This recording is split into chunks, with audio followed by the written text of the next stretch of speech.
আসসালামু আলাইকুম। আশা করছি সবাই অনেক ভালো আছেন। আপনাদের দোয়া আশীর্বাদ ও আল্লাহর রহমতে আমিও আমার পরিবারের সবাই অনেকটাই ভালো আছি।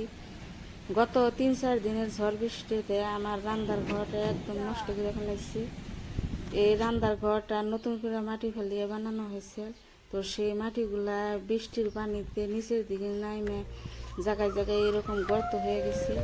তো ঘরের সামনে দিয়ে কিছু ফুলের গাছ লাগাইছিলাম, সেই ফুলের গাছে ফল দিয়ে মাটিগুলা গর্ত হয়ে আমার রান্নার ঘরের ডোয়াগুলা ফাটল ধরছে এরকম করে। তো যে কোনো সময়ে ঘরটা ভেঙে যেতে পারে, তাই আমি সেই ফুল গাছগুলা তুলে নতুন করে আবার মাটি দিয়ে সেই জায়গাগুলো ভরাট করে দিব, তা না হলে আবারও ফেটে যাওয়ার সম্ভাবনা আছে। তাই এগুলো তুলে ফেলাইতেছি।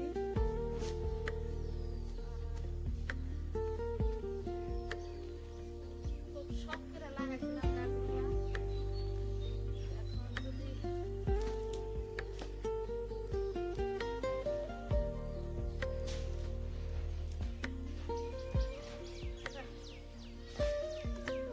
ঘরের অবস্থা কি হয়েছে, ঘর এখন রাখাই ঝুলা এইভাবে ওরা আগে ফাটল ধরছে ঘর।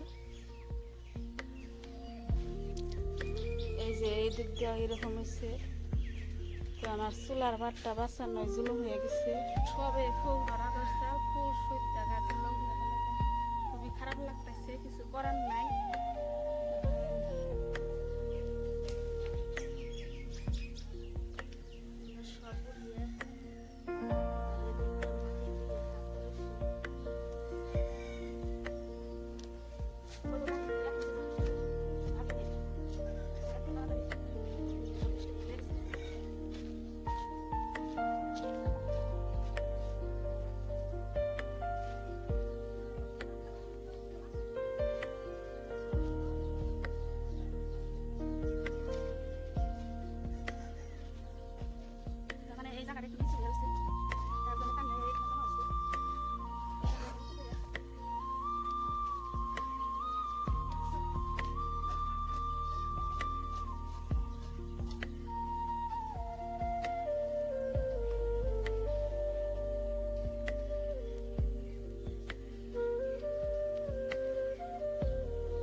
এটা একটা কাগজ ফুলের গাছ, দেখেন কত, একটা গাছে কত কালারের ফুল।